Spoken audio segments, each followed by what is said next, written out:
Ya saudara, seorang suami dari Bu Ketua RT tidak bisa disebut Pak Ketua RT, kecuali hanya sebutan keakraban, seperti saya mendoakan tetangga saya yang muslim dengan menyebutnya Pak Haji. Demikian pula seorang yang berhati baik tidak dapat disebut kebaikan bersumber dari hatinya, karena kebaikan hatinya ada hanya karena Allah. Selebihnya, Alkitab menyatakan hati manusia itu licik dan segala sesuatunya buruk. Namun ada yang berhati baik dan diteropong secara transparan oleh Allah yang tahu isi hati manusia. Pemilihan kebaikan hati yang jenis ini tidak dapat membuat hatinya menjadi awal mula kebaikan. Hanya Allah yang baik dan benar. Kebaikan manusia adalah kejahatan. Semata-mata hanya itu. Bahaya dari mengatakan bahwa kebaikan berawal dari hati adalah menjadikan manusia bisa baik tanpa roh Allah, asal punya hati.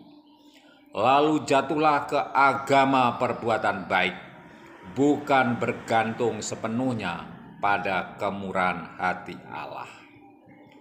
Jadi, kebaikan tetap berasal dari hati, tetapi hati Allah bukan hati manusia. Jangan tanyakan lagi awalnya kalau begitu. Allah berawal dari apa dan mana, sebab Dia awal dan akhir, Alfa dan Omega, tak berawal dan tak berakhir. Katamu, itu kan ranah teologis agama, bukan ranah filsafat. Filsafat tentang hati berbeda-beda loh bahasan dan pembahasannya. Dan dari tokoh-tokoh filsafat yang membahas soal hati juga terbatas. Apalagi yang membahas soal hati secara langsung. Jadi, apa kata filsafat tentang hati? Nanti kau juga bertanya kata psikologi tentang hati, kata sastra tentang hati, kata biologi tentang hati. Baiklah, saya baru lacak kata mereka semua tentang hati. Berkelindan dengan hal jiwa, emosi, nafsu, kehendak, pikiran, dan lain sebagainya, unsur-unsur abstrak dan ideal dalam diri manusia. Lalu ada yang mensistematiskan proses menuju perbuatan baik dari hati ke pikiran, ke perkataan, lalu perbuatan. Jadi dipisahkan dengan jelas ada hati, pikiran, perkataan, perbuatan. Yang lain bilang kasih berawal dari hati, berakhir ke perbuatan. Ini pendapat mereka tetap kebaikan berawal dari hati. Sedang pendapat lain antara hati, pikiran, nafsu, emosi, kehendak ini tumpang tindih. Bahkan ada yang bilang semua internal itu ya hati. Penentu baik tidaknya hati ya semua yang berkecamuk di dalam diri manusia itu. Endingnya perbuatan baik atau buruk akan menjadi tanda baik buruknya hati seseorang.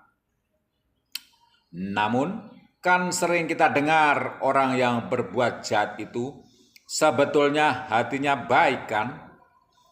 Baiklah, logika filsafat sebagai basis pemikiran kita gariskan saja.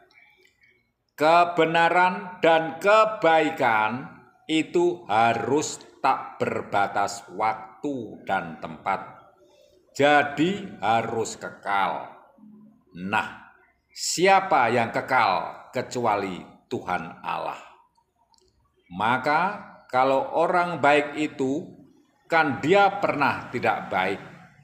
Hatinya pun demikian, ia pernah berhati tidak baik di kacamata manusia. Itu tetap hatinya tidak baik, karena hati yang baik itu harus 100% dalam dimensi apapun.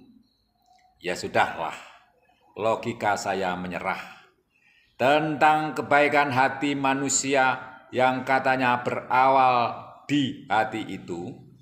Ya seperti Alkitab bilang dalam Yeremia 17 ayat 9, bahwa hati manusia itu sangat curang dalam segala hal dan sangat jahat.